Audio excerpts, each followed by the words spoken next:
Se você vai aplicar o visto de procura de trabalho para morar em Portugal, esse vídeo pode literalmente salvar o teu processo. No vídeo de hoje eu vou te contar exatamente sobre os principais erros cometidos pelos aplicantes na hora de solicitar um visto de procura de trabalho para Portugal. E claro, com isso também vou te contar a solução para que você não cometa esses erros. Eu sou Luiz Henrique, sou advogado de imigração, nós somos o Direito Além das Fronteiras e no vídeo de hoje vamos te ajudar para que você não caia nessas armadilhas e possa fazer a tua aplicação da melhor maneira possível. O visto de procura de trabalho é uma excelente opção para o imigrante brasileiro que pensa em morar em Portugal, que pensa em trabalhar, porque você não precisa comprovar ainda um vínculo no país. Você tem a possibilidade de procurar esse contrato de trabalho já estando em Portugal e diante do contrato solicitar a tua autorização de residência. É um visto acessível financeiramente falando, se você comparar com a realidade de imigração de outros países, e sobre os vistos de residência para quem pensa em morar em Portugal, é atualmente um visto mais acessível, com a comprovação financeira menor a ser feita. Por isso, muitos brasileiros utilizam o visto de procura de trabalho como essa porta de entrada para que possa morar em Portugal, para que possa morar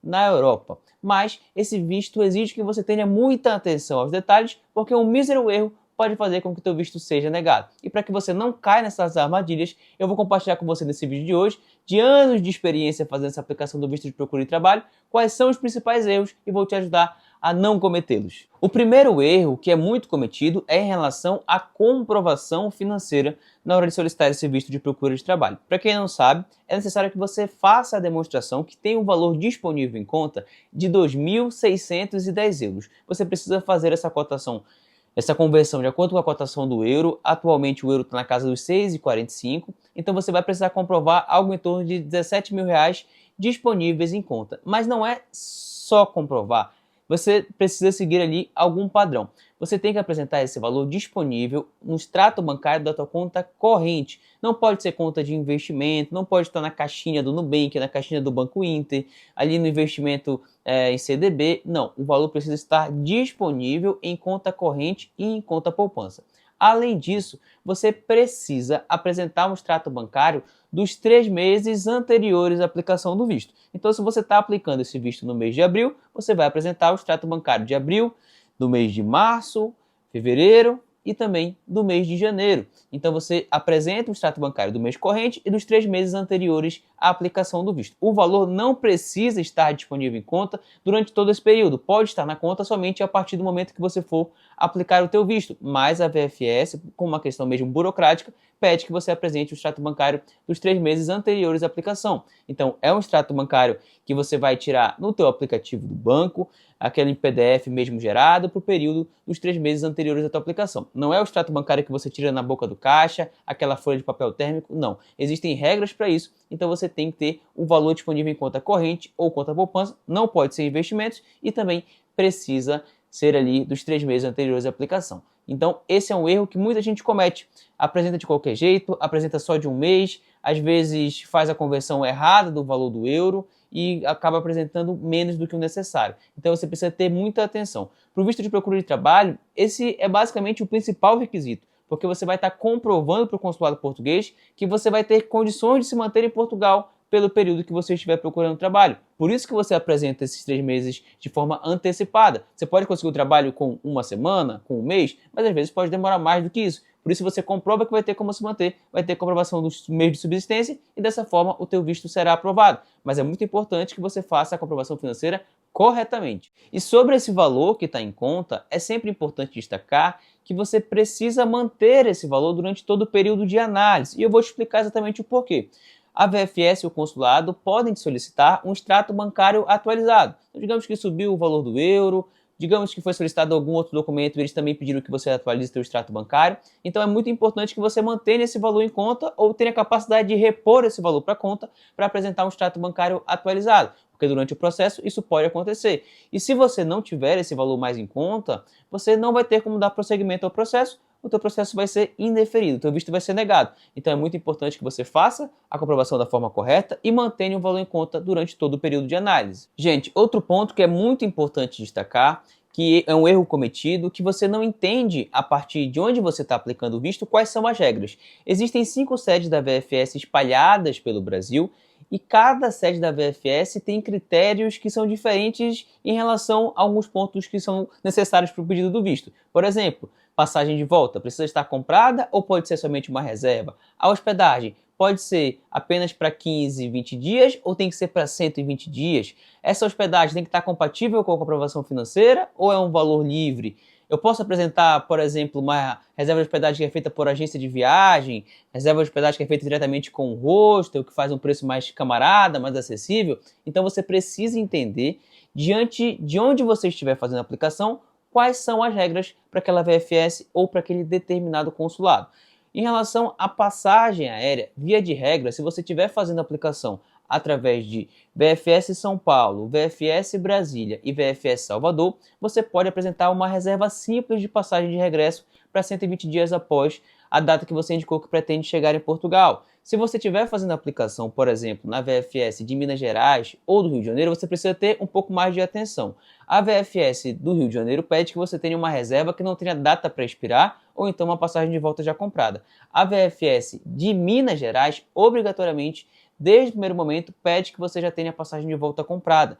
Então é muito importante que você tenha atenção e entenda naquele local que você vai aplicar quais são as regras, como a VFS e o consulado costuma exigir aqueles determinados documentos. Outra questão é em relação à reserva de hospedagem. A VFS, por exemplo, de Brasília, é muito exigente em relação à proporcionalidade da comprovação financeira e também o valor que você está disponibilizando na reserva de hospedagem. Então você precisa ter uma reserva de hospedagem compatível com a tua comprovação financeira. Em alguns casos, por exemplo, em São Paulo, você apresentar uma reserva de hospedagem com 15 a 20 dias é o suficiente. Mas, por exemplo, no Rio de Janeiro e também em Minas Gerais, pede-se que seja para 120 dias essas reservas, que seria toda a validade do visto. Então é muito importante que você saiba exatamente naquela jurisdição da VFS o que costuma ser solicitado. Você pode entrar em contato com a VFS, você pode procurar conteúdos disponíveis na rede social, inclusive aqui no nosso canal a gente tem informações importantes dizendo como fazer essa questão da reserva de hospedagem, também sobre a passagem em cada local. Então você precisa ter atenção. Então a VFS e o consulado vai variar o entendimento de acordo com o local que você estiver aplicando o visto. Por isso é importante você ter informações corretas para fazer essa aplicação da melhor maneira possível. Muitas pessoas têm recebido uma mensagem de intenção de indeferimento ou até mesmo já o indeferimento do visto em razão de reserva fraudulenta. Gente, tenham muito cuidado em relação a isso. Você precisa apresentar de fato uma reserva válida para essa aplicação do visto. E há sempre uma confusão grande. Muitas vezes, para a aplicação do visto, você faz uma reserva cancelável e gratuita no Booking. Essa reserva, ela é de fato uma reserva real e válida e vai ter o período ali que você vai indicar para o seu processo de pedido de visto. Acontece, e tem acontecido bastante, pela demora administrativa da VFS do consulado, essa reserva, que você, no momento que aplicou o visto, ela estava válida, mas quando chegou no consulado, porque demorou muito mais do que previsto e já passou da data que você tinha indicado na reserva, essa reserva deixou de ter a validade. E aí muitas vezes o consulado pede que você faça apenas uma apresentação de uma nova reserva. Então, nesse caso, se você fez de fato uma reserva que estava válida pelo Booking, uma reserva que você de fato iria utilizar em Portugal, só vai precisar apresentar uma nova reserva se for o caso. Agora, se você de fato apresentou uma reserva fraudulenta, com valores adulterados, que são feitas talvez diretamente com uma agência de viagem ou com um hostel, que o dono do hostel faz uma parceria para que você consiga utilizar a comprovação financeira compatível com a tua aplicação de visto, tenha cuidado, porque o consulado está muito ligado em relação a isso, tem sido muito criterioso, e eles verificam de fato se essa reserva existe. Eles verificam se o documento foi editado ou adulterado para diminuir o preço, então o consulado está muito ligado em relação a isso. Então, se você faz uma reserva fraudulenta, esse visto de fato ele pode ser negado. Então, tenha atenção para fazer uma reserva válida. No Booking, por exemplo, você encontra reservas canceláveis e gratuitas. É importante que você esteja ali ciente de como fazer essa busca pela tua reserva de hospedagem. Se você já está gostando desse vídeo até aqui e quer apoiar o nosso trabalho, já deixa o teu like, se inscreve aqui no canal, compartilha esse conteúdo com alguém que você sabe que quer morar legalmente em Portugal, que vai aplicar o visto de procura de trabalho e já ativa o sininho, porque toda vez que a gente trouxer conteúdos novos aqui no canal, que a gente postar o vídeo, você vai ficar ciente de tudo e todo esse conhecimento, todas essas informações vão chegar até você. Semanalmente nós trazemos conteúdos como esse, de dicas de aplicação de visto, comentamos sobre notícias relacionadas à imigração em Portugal, sobre a política de Portugal e como isso impacta a vida desse imigrante. Então, se você quiser ficar por dentro de tudo, já ativa o sininho, se inscreve no canal que a gente vai poder te ajudar a fazer a imigração da forma mais segura e previsível possível. Então, segue a gente, se inscreve no canal e vamos para o conteúdo. Outro erro que é muito comum ser cometido pelos imigrantes no momento da aplicação do visto é apresentar documentos preenchidos incorretamente, ou então com um nome incorreto, incompleto. O passaporte é o teu documento de identificação para esse processo de pedido de visto. Então, todos os demais documentos precisam estar compatíveis com o teu passaporte. Sobre esse ponto, duas coisas costumam acontecer bastante. Quando você vai emitir ali a tua certidão de antecedentes criminais, se você antigamente tinha o nome de solteiro e acabou casando e mudou o teu nome, ou você fez alguma mudança por algum motivo do teu nome, é comum que na tua certidão de antecedentes criminais saia o teu nome antigo, que é diferente do passaporte. E você não pode apresentar uma certidão de antecedentes criminais diferente do passaporte. Você precisa fazer uma correção. E nesse caso, você precisa ir diretamente na Polícia Federal para pedir uma certidão de antecedentes criminais federal compatível com o teu passaporte.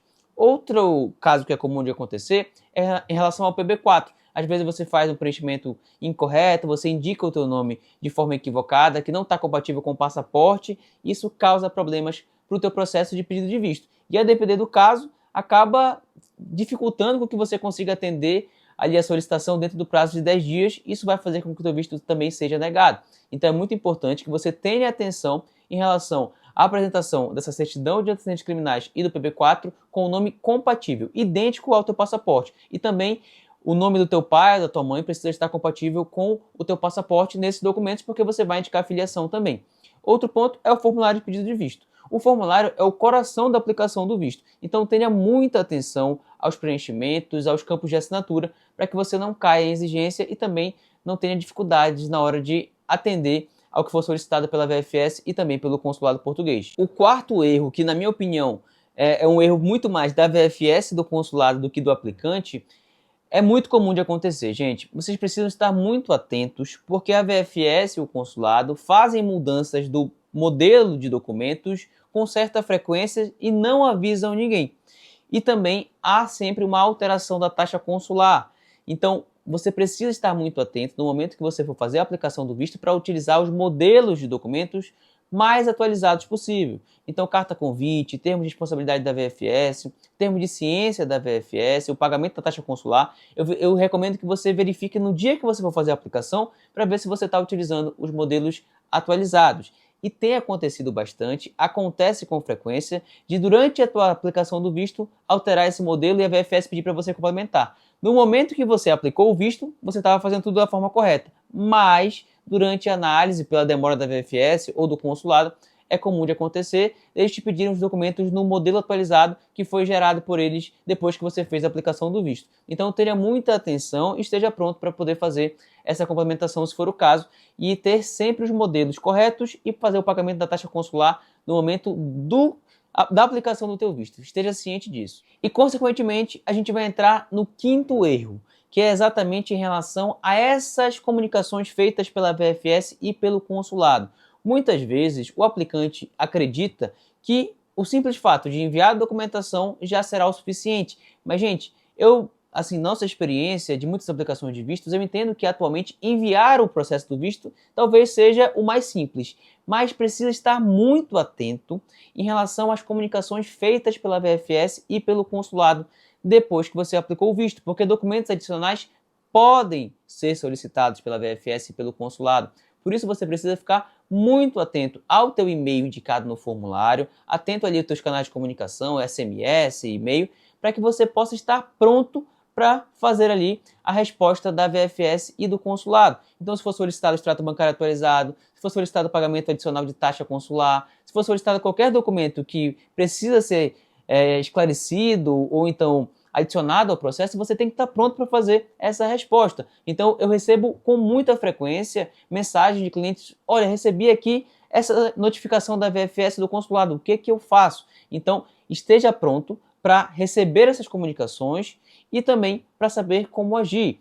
Então, por isso que é importante você ter sempre conhecimento e informações para que você saiba exatamente como agir no momento correto. Durante a consultoria, por exemplo, dos nossos clientes, nós fazemos toda essa intermediação com a VFS, com o consulado, porque tem sido muito comum, cada vez, quanto mais o tempo passa, mais comum tem sido a VFS e o consulado fazer exigências ao processo. Às vezes é um esclarecimento apenas, às vezes é uma complementação de documentos, então é muito importante que você esteja ali ligadas no teu e-mail e também pronto para fazer essa complementação. Então, meus amigos, se você quer ter um processo de aplicação de visto com sucesso, ter o teu visto de procura de trabalho em mãos para viver o teu sonho de morar legalmente em Portugal, tem muita atenção a esses erros que são comuns, que têm atrapalhado a vida de muitos imigrantes e por isso estão tendo os seus vistos negados.